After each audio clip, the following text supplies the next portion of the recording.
Hello and welcome to Thoughts on Rice, a podcast hosted by the University of California Cooperative Extension Rice Advisors. I'm one of your hosts, Sarah Marsh, and I'm a rice farm advisor for Yolo and Colusa counties. I'm Whitney Brim-Deforest. I'm the Cooperative Extension Rice Advisor for Sutter, Yuba, Placer, and Sacramento counties. My name is Luis Espino. I'm the Rice Farming Systems Advisor for Butte and Glenn counties. I'm Michelle Leinfelder-Miles. I'm a farm advisor in the Delta region. I work on all sorts of field crops, grains and forages, but one of those is rice. And the counties that I cover are San Joaquin, Sacramento, Yolo, Solano, and Contra Costa counties. Together, the UC-CE Rice Farm Advisors seek to provide relevant, topical, research-backed information relating to California rice production. Today, Whitney Brim-Deforest and I will be sitting down to talk about weedy rice in California. Weedy rice is the same species as cultivated rice, Oryza sativa, which contributes to the difficulty in controlling it. Any herbicide that would kill weedy rice would also hurt the crop. Weedy traits of weedy rice include seed shattering and long dormancy. What that means is that the seeds fall off the panicle really easily and can remain dormant in the soil seed bank for years before germinating. Whitney has been studying weedy rice populations in California for several years and has been compiling some of the most comprehensive information relating to California weedy rice populations.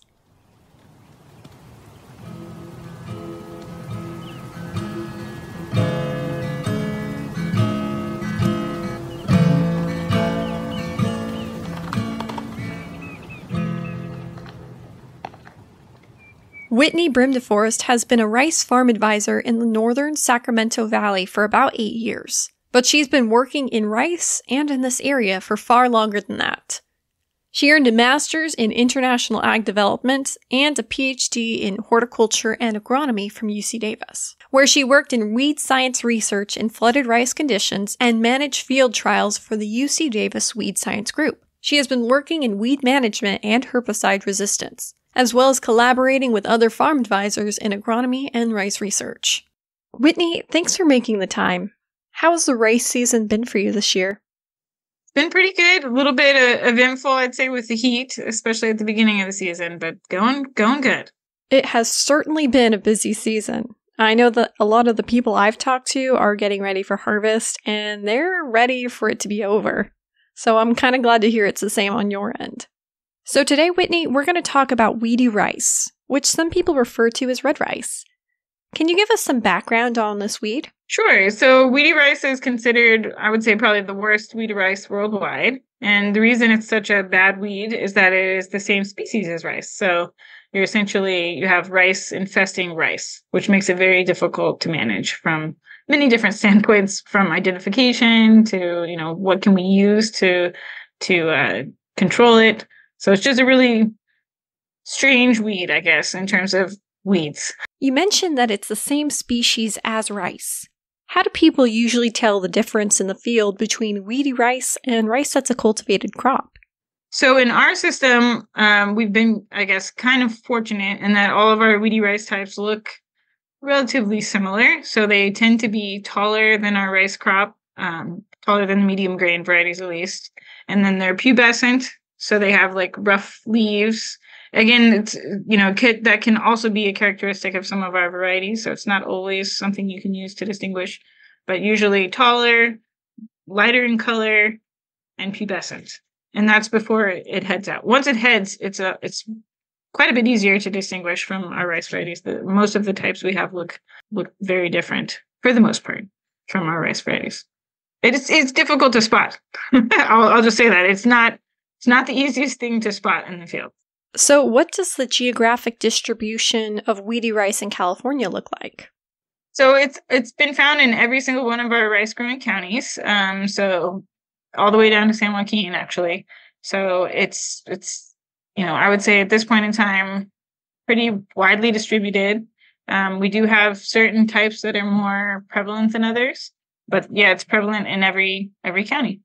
And as far as the different rice farming systems in California, continually flooded versus drill seeded versus organic, is it found in all of the systems of rice farming that we have in California? It is, but flooding does suppress the germination, so it definitely comes up less under our continuously flooded systems as opposed to like a drill or dry seeded system. So if you're trying to, minimize the amount of weedy rice you have in your field, continuously flooded is the way to go. In terms of organic versus not, all the fields that I've seen is pretty much equally distributed. It is a little bit harder to see, generally speaking, if you have a lot of weeds in your field, but that can be either a conventional or organic field. But it is harder to spot if you have a very weedy field because it just kind of blends in with the watergrass species. But we haven't found any sort of pattern to like who has it more than others. So in terms of when we see weedy rice in the field, is there a certain number of plants per square foot that leads to a level of economic injury?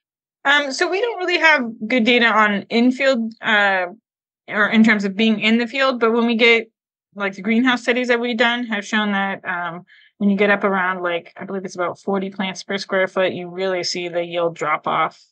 And that's really because the weedy rice is competing directly with the rice. And it tends to be a very large plant. It tillers a lot. Some of the weedy rice types are tillering like, 40. I think we've seen some that have even like 100 tillers per plant. So they're these massive plants.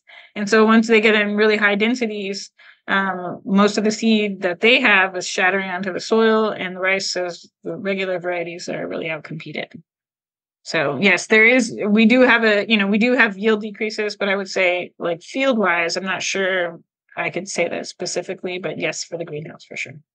It sounds like weedy rice is a really highly competitive weed, especially in our system. Yes, very highly competitive.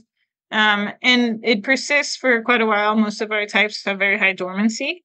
So that means when the seeds are in the soil, they're not going to germinate unless like everything is right. And so they can persist in the soil for a very long time. And this is anecdotal, but we have growers that have weedy rice that's been in the field for 20 some odd years here in California. And I think from other parts of the country, they've done research that shows 10 plus years, some of the seeds have persisted in the soil. So unfortunately, we don't have that exact data for California, but we do know just, again, anecdotally that some of the fields, they've been dealing with it for 20 or so years. But that's not all the types, thankfully. So some of the types have less dormancy, and those ones are a little bit easier to get rid of than the high dormancy types. So if you've got seeds that can last in the soil seed bed for so long, it seems like management strategies such as tillage would actually not be very useful. Is there other management strategies that you can use in season to help with weedy rice? So at this point in time, we don't have a lot of things that we can use in season. We have been recommending that people rogue or hand pull plants out of the field. That's one of the best techniques still. If your plants have headed, though, the problem with that is like hand pulling plants that have seeds that are shattering as you go out of the field is not a great idea. So the other thing we recommend is if the plants have already headed, that you just go cut the heads off into like a bucket. Again, this is not a good strategy if you have a lot of plants, but most of our fields are pretty low infestation levels. So I think for a lot of growers, they can get away with just hand pulling or cutting heads off. We do have one herbicide that's allowed to be sprayed that's suppressed. It's capric or caprylic acid is the active ingredient, and that has to be applied at the highest rate, and the water has to be out of the field when it's applied. So it's not practical in every situation, but it is currently the only option that we have. And it's a contact herbicide. So if you don't completely kill the plants, it's not going to, stay there. And if the plant, puts out more parts or something, doesn't get completely killed, it's not going to be there to control the weedy rice forever. So it really is just you spray the one time. If you miss part of the plant, or if the plant keeps growing through it, it's not 100% effective.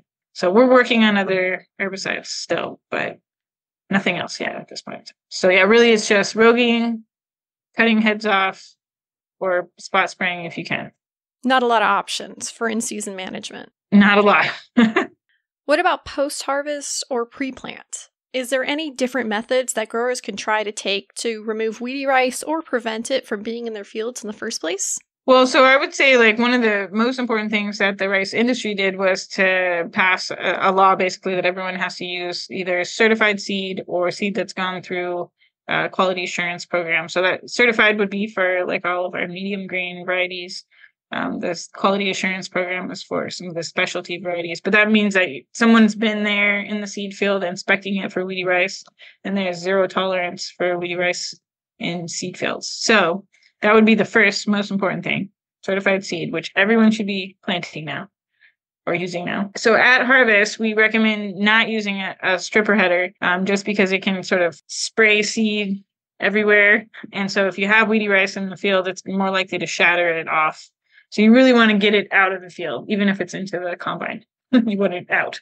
So that'd be the first thing. After you've harvested, try not to till as much as possible. You want that weedy rice seed to stay on the soil surface. If you can, you could burn, but we're not sure of the efficacy of burning actually on killing weedy rice seed. So but we still recommend it. Could kill those seeds, so it's recommended. Burn if you can, don't till, and then flood the field for as long as you can. And that encourages predation by birds. It also encourages the seed to rot in the field. And I think most of the growers that have been doing those things have found that it has reduced the amount of weedy rice in the field. I don't know if it's eradicated it completely, but reduced it at least. And then in the spring, again, if you have a way to not till, great. But if you can, or if you need to till, then you can do something like a stale seed bed if it's a really bad infestation. So then you would flush the field, bring up hopefully the weedy rice or a lot of it, and then spray it with glyphosate or some other non-selective herbicide. So that's kind of like all of the control techniques that we have for weedy rice, which is not a huge arsenal of tools, but it works. I think it's been working. We've been seeing reductions in people's fields. And then if people can, we've been noticing that fallowing actually seems to be helping to reduce weedy rice seed in the seed bank. So we did a study in Davis a few years ago that showed that over time, over about 3-year period, we were able to get rid of most of the weedy rice in the field just by fallowing. That's really interesting. And as far as post-harvest management techniques that you talked about, a lot of those, actually, in my experience, the growers are actually already doing some or most of these techniques. So it seems like if you do have a problem, it's relatively easy to get the equipment and the know-how to incorporate even more of these management problems into the system. Yeah, I think so. And then I guess the other thing that I didn't say was just making sure that people are monitoring for weedy rice. So that's a really important one. If you don't see it and don't know that you have it, I think that's the easiest way for it to propagate. And then I guess also I forgot to mention equipment. So if you do have a field that's infested with weedy rice, you want to make sure that you're not using your equipment in that field, right, first, and then taking into other fields. But that applies to, I would say, pest management generally. But we've really tried to emphasize this with weedy rice spread. I think one of the main ways that we've seen spread is through equipment. I can't 100% say that for sure, but that's one of the things I've noticed is people either sharing equipment with each other, using custom, operations and maybe even planes, but making sure that we're cleaning out in between operations is really, really, really important. Let's switch gears a little bit and talk about the different biotypes of weedy rice. I understand that a part of your research program has been identifying different types of weedy rice. So can you tell me a little bit about how long you've been working on identifying the different types of weedy rice? Sure. So I guess back in the early 2000s, that was the first sort of weedy rice official find, I guess, where people started tracking it. That was not me that found that, but some of the other farm advisors at the time. And then in 2016, we started to see like a bunch of reports the previous year of different things that we thought were off types at first. But then we did some research in the greenhouse to look at their shattering and dormancy, compared them to weedy rices from other places. We also did a genetic test at the time. And we were able to see, we had approximately 5 types at that time in 2016. And then over the past 8 or so years, I guess now, we've continued to collect samples that seemed like they might be weedy. And then the past couple of years, we did a second screening with a bunch of new types or new samples that we found to look again at shattering and dormancy. And now I guess we're probably up to like 8 or 9 types in total. Wow. And I guess, is that 8 or 9 types and counting, or do you think that's probably it? I mean, unfortunately, probably. So one of the things about weedy rice is that because it's rice, it can cross in the field. It can outcross. So a lot of our rice is normally pretty selfing, so it's just self-pollinating. But the weedy rice types, and again, we haven't tested this specifically in California, but we know from other places that they tend to outcross at much higher rates. So the longer we have weedy rice or weedy types in the field, the more possibility we have that they will cross and create new types. And so back when we did our genetic testing back in 2016 and 17, we found there was already a lot of crossing happening. So none of the types were purely, any quote unquote type. They were all mixtures with other things, whether that was varieties or a couple weedy rice types that had crossed with each other. There was a lot of genetic variation. So basically, the longer we have weedy rice out in the field, or weedy types, or even off types, I'd say, or things that shouldn't be there, the greater the possibility is that we'll end up with more types. Can you tell me a bit about why it's important to understand the differences in the weedy rice biotypes? Yeah, so basically we wanted people first to be able to ID them. So we focused a lot on looking at phenotypic characteristics like seed size and seed color and things like that, on length or whether they have awns or not. But really and truly, it's because that phenotype, like how they look on the outside, comes with a set of traits. And so that set of traits, the most important thing is whether or not they have red pericarp. Possibly the second most important thing would be their dormancy level. So that helps inform our management strategy. So if you have a type that's really low in dormancy, meaning that it'll germinate very easily, we've seen that basically just switching to certified seed is a huge help. So you switch to certified seed, that seed that was there before is not going to persist in the soil for very long. And in a few years, you should pretty much be free of weedy rice.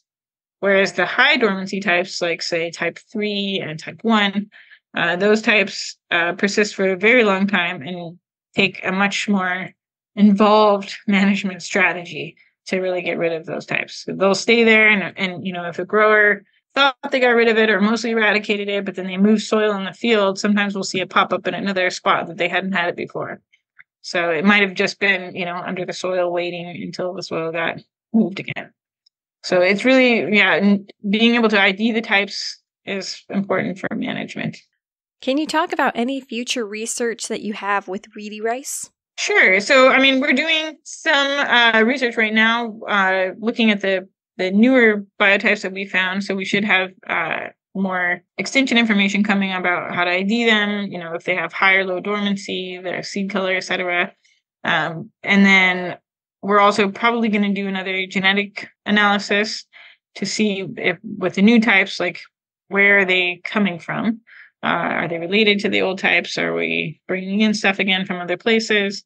So those are 2 studies that are in process right now.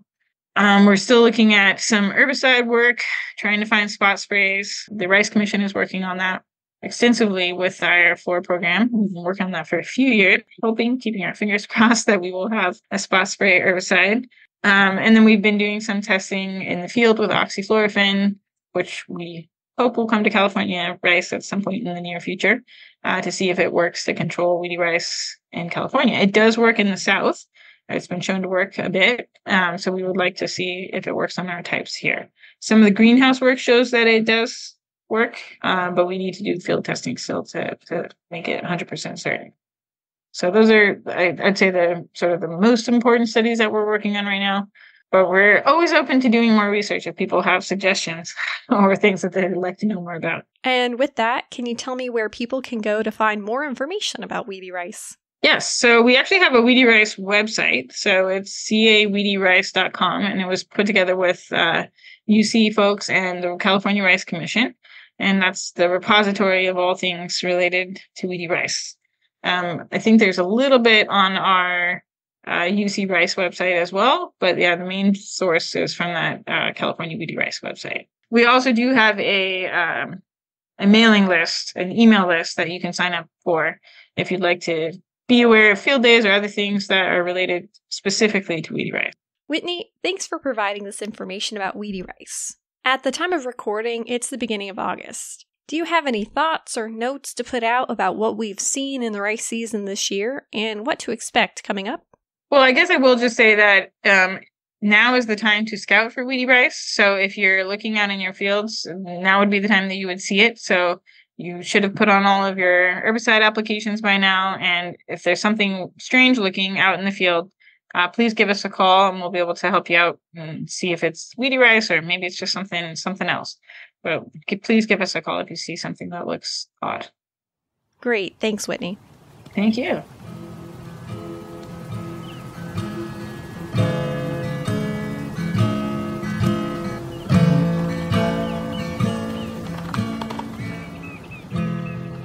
We have a few upcoming events on our docket.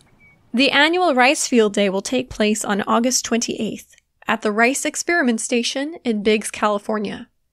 The event will start promptly at 8 and go until noon, and will consist of field tours, talks from the rice breeders, and a delicious lunch. No registration is required for this event. Our next upcoming event is the Rice Pest Management course, which will take place on September 4th at the Rice Experiment Station in Biggs, California.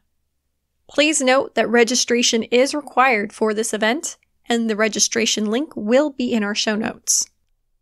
Please note, the registration will officially close on August 30th. I cannot stress this enough. August 30th is the last day for registration. So if you're planning on attending this event, please go to the link in our show notes and register. We hope to see you there.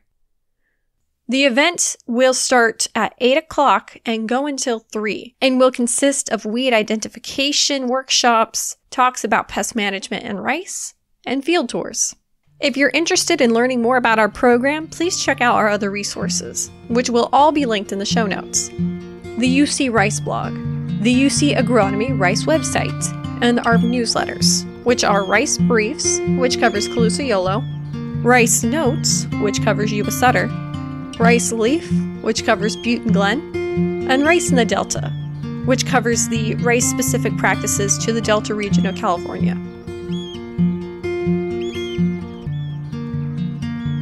Thanks for listening to Thoughts on Rice, a UC A&R podcast. You can find out more about this podcast on our website, thoughtsonrice.buzzsprout.com. Thanks for listening, and as the growers always say, have a rice life.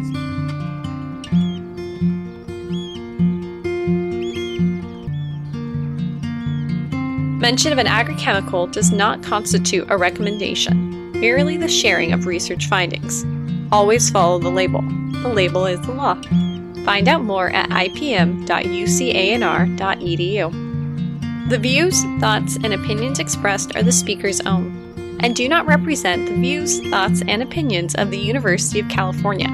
The material and information presented here is for general purposes only. The University of California names, in all forms and abbreviations, are the property of its owner, and its use does not imply endorsement of or opposition to any specific organization, product, or service.